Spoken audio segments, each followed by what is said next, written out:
नहीं, मुझे छोड़ दो, मुझे छोड़ दो, मुझे जीना नहीं है, मुझे मरने दो, मुझे मरने दो। राजहंस मेंटल अस्पताल के वार्ड नंबर 3 से आवाज आ रही थी। 26 साल की आरुषि 60 साल की ऐसी महिला लग रही थी जिनके चेहरे की चमक चली गई थी। सांवला रंग, लंबे बाल, आरुषि मूर्ति सी लगती थी, पर आज वह पत्थर से सख्त लग रही थी। वह 1 महीने से वहां भर्ती थी क्योंकि उसका मानसिक संतुलन बिगड़ गया था। उनका केस देख रही डॉक्टर नेहा पटेल ने उसके पिछले जीवन के बारे में जानना चाहा। उन्होंने सभी जानकारी उसके गांव मलकापुर यहाँ जाकर ली। वह एक बहुत बुद्धिमान और बहुमुखी व्यक्तित्व की लड़की थी। उसे 12वीं कक्षा में 99% अंक मिले थे। उसके पिता चाहते थे कि वह डॉक्टर बने, लेकिन उसका एक अलग विचार था। वह एक शिक्षिका बनना चाहती थी। उसका मानना था कि भारत का भविष्य भावी पीढ़ी पर निर्भर है। तब उसका भावी नागरिकों को लायक बनाने का सपना था। उसके पिता ने भी उसका दाखिला डीएड में करा दिया। फर्स्ट ईयर चालू हुआ। 2 महीने में ही वह कॉलेज में मशहूर हो गई। सांवली होने के बावजूद वह गायन, चित्रकला और सभी कलाओं में पारंगत थी। इसके चलते उसने अपना एक अलग फैन बेस तैयार कर लिया था। उसमें गिरीश भी था। गिरीश बहुत सुंदर, गोरा, कदकाठी में लंबा, पैसे वाले घराने का बेटा था। वह इस क्षेत्र में कैसे आई यह तो प्रश्न चिन्ह था ही। कॉलेज की सभी लड़कियां उस पर फिदा थी, लेकिन उसका ध्यान सिर्फ आरुषि पर था। उसके बिना कुछ भी सूझता नहीं था। वह उसकी हर हरकत पर नजर रखता था। यह मामला आरुषि की नजरों में नहीं बचा था, लेकिन उसको लगता था कि सभी अमीर लड़के बिगड़े हुए होते हैं, ईमानदार तो होते ही नहीं लड़कों में, इसलिए वो जानबूझकर उस पर ध्यान नहीं देती थी। लेकिन एक दिन अचानक आरुषि पैदल जा रही थी। तब उसकी बेस्ट फ्रेंड भारती उसके साथ थी। गिरीश ने उसके सामने कार रोकी और आरुषि आगे निकल गई। गिरीश भी गाड़ी से उतर गया और जिद करके आरुषि भारती को कार में बिठा लिया। दोनों को घर छोड़ाया। उस दिन से उसकी दोस्ती और पक्की हो गई। दोस्ती कब प्यार में बदल गई पता ही नहीं चला। 2 साल के अंदर ही दोनों में गहरा प्यार हो गया।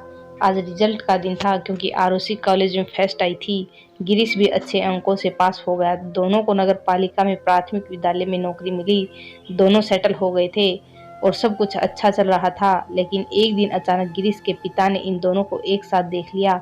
गिरीश ने अपने प्यार के बारे में सब कुछ बता दिया, लेकिन उसके पिता ने अपने दोस्त की बेटी माधुरी से गिरीश की शादी करवा दी। यह खबर आरुषि तक पहुंची और उस दिन से लेकर आज तक वह इस मौत का दर्द झेल रही है। यह सब जानकर डॉक्टर नेहा पटेल इनको बहुत दुख हुआ। उन्होंने उसकी बहुत मदद की। उचित उपचार का उपयोग करके उस इस स्थिति से बाहर निकालने में मदद की।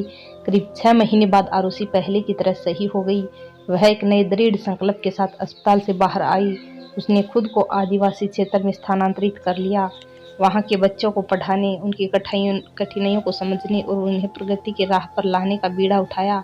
उसका पुनर्जन्म हुआ था। अब वह इन बच्चों के उद्धार के लिए अपना जीवन बिताने के लिए तैयार थी। अपने हंसमुख और प्यार भरे स्वभाव के कारण वह वहाँ सभी की चहेती बन गई। वह स्कूल में दोहरी अध्यापिका के रूप में कार्यरत थी। वहाँ के प्रिंसिपल भी उसके पिता के समान स्नेही थे। वह उसे अपनी बेटी की तरह मानते थे। दोनों पति पत्नी आरुषि को खूब लाड प्यार करते थे। प्राचार्य सेवानिवृत्त होने वाले थे। इससे वह बहुत महसूस कर रही थी। आरुषि को यहाँ बसे हुए अब 2 साल हो गए थे, लेकिन यादों ने उसका साथ नहीं छोड़ा था। कभी कभी वह बहुत दुखी होती, लेकिन आखिरकार वह खुद अपने मन को समझा लेती। आखिर प्राचार्य के सेवानिवृत्त होने का दिन आ ही गया। बेहद भावुक हृदय से उन्हें विदाई दी गई। गांव वालों ने बड़ा आयोजन किया। आरुषि अकेली रह गई। उस दिन वह बहुत रोई। अगले दिन जब वह स्कूल गई तो उसे पता चला कि नए शिक्षक स्कूल में आए हैं।